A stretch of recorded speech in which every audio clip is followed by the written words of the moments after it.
pleasure, a remnant of strawberries, a young man's hands, a newborn in your arms, or your own child's changing face, your lips to the familiar stubble of your husband's cheek, your tongue to the last vein of fudge in the empty carton.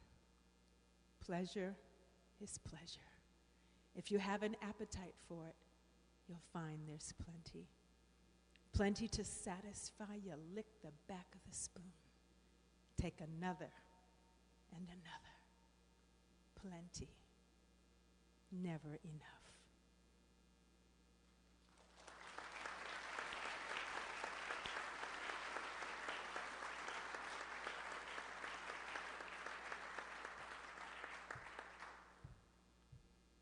Bored? Well, here's a way the over 50 set can easily kill a half hour. Place your car keys in your right hand. Now, with your left hand, call a friend and confirm lunch or a dinner date. Hang up the phone. Now look for your car keys. The lapses of memory that occur after 50 are normal and in some ways beneficial.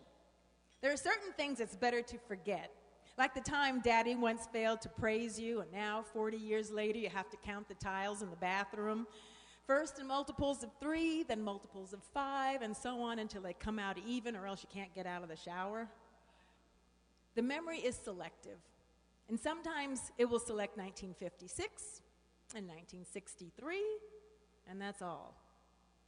Such memory lapses don't necessarily indicate a more serious health problem. The rule is that if you think you have a pathological memory problem, you probably don't. In fact, the most serious indicator is when you're convinced you're fine. And yet people often ask, why are you here in your pajamas at the Kennedy Center Honors? Let's say you just called your best friend Joe and invited him to an upcoming anniversary party. And then minutes later, you call Joe back to invite him to the same party again. That does not mean you're losing it, or you're not playing with a full deck, or you're not all there, or that you're eating with the dirigibles, or shellacking the waxed egg, or looking inside your own mind and finding nothing there, or any of the other demeaning epithets that are said about people who are peeling an empty banana. It does mean, however, that perhaps Joe is no longer on the list of things that you're going to remember. This is Joe's fault. He should be more memorable. He should have a name like El Elegante. Sometimes it's just fun to sit in your garden and try to remember your dog's name. Here's how. Just simply watch the dog's ears while you're calling out pet names at random. Oh, this is a great summer activity, especially in combination with Name That Wife or Who Am I? These games actually strengthen the memory and make it possible to solve more complicated problems, such as, is this the 6th or 7th time I've urinated this hour? This, of course, is easily answered by the tiny pencil marks applied during the day. Note to self, remember to write article about waxy buildup. Yeah. Now, if you have a doctor who's over 50, it's wise to pay attention to his changing memory profile. There's nothing more disconcerting than a patient and a healer staring at each other across the examining table, wondering why they're here. Watch out for the stethoscope being placed on the forehead or the briefcase. Watch out for greetings such as, hello, you. Be concerned if while you're looking for your file, he keeps referring to you as one bad boy. And men should be very wary if the doctor, while examining their prostate, suddenly says, I'm sorry, do I know you? There are several theories to explain the memory problems of advancing age. One is that the brain is just full. It has too much data to compute. This is easy to understand if we realize that the name of your third grade teacher is still occupying space, not to mention the lyrics to Volare. One solution for older men is to take the superfluous data swirling around in the brain and download it into the newly enlarged stomach where there's plenty of room. This frees the brain to house more relevant information, like the particularly troublesome days of the week. Another solution is to take doses of ginkgo biloba, but name the bottle memory pills.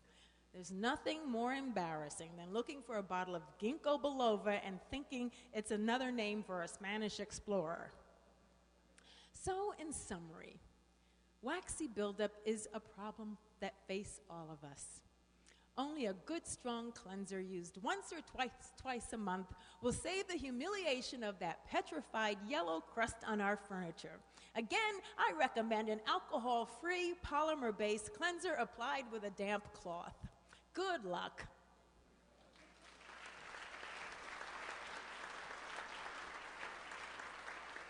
Miss Candy Brown. Candy? So that's just a tiny taste of what we do. In addition to our regular shows, we serve the community managing fundraisers. And we also do custom one-of-a-kind shows for businesses and organizations. An example is the Autism Chronicles, which we did for the Autism Society of Colorado. And another one was Calling to Care, which was done for Exempla St. Joseph Hospital. Our next performance is Sunday, October 17th at the Denver Center for the Performing Arts. New Frontiers. It's going to feature a hilarious story by Bill Bryson, the life and adventures of the Thunderbolt Kid. And we'd love to have you. So on your table, you'll see brochures, and there's a little piece of paper, a strip of paper attached with an offer in appreciation for all that you do. We'd like to give you discount tickets if you'd like to come. So again, thank you so much for having us, and thanks for all you do.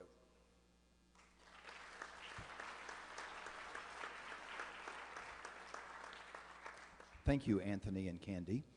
We have a couple minutes available for some questions. So, Candy, if anybody has any questions for her or for Anthony, I'd like to start with, would you explain to us from an actor's perspective the difference of the challenge and also the reward of being in an actual show with a character and performing with stories on stage?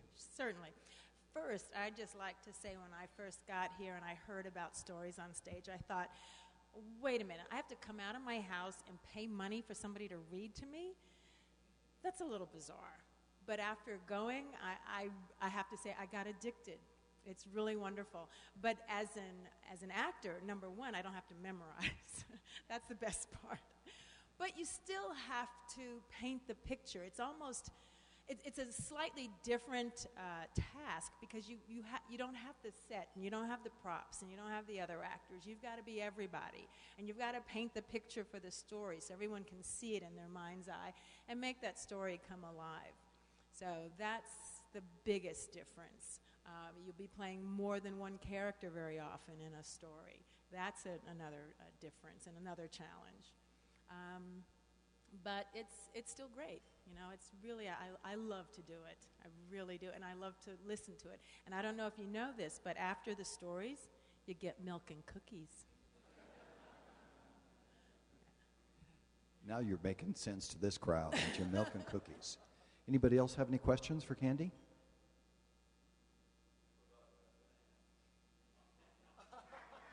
What?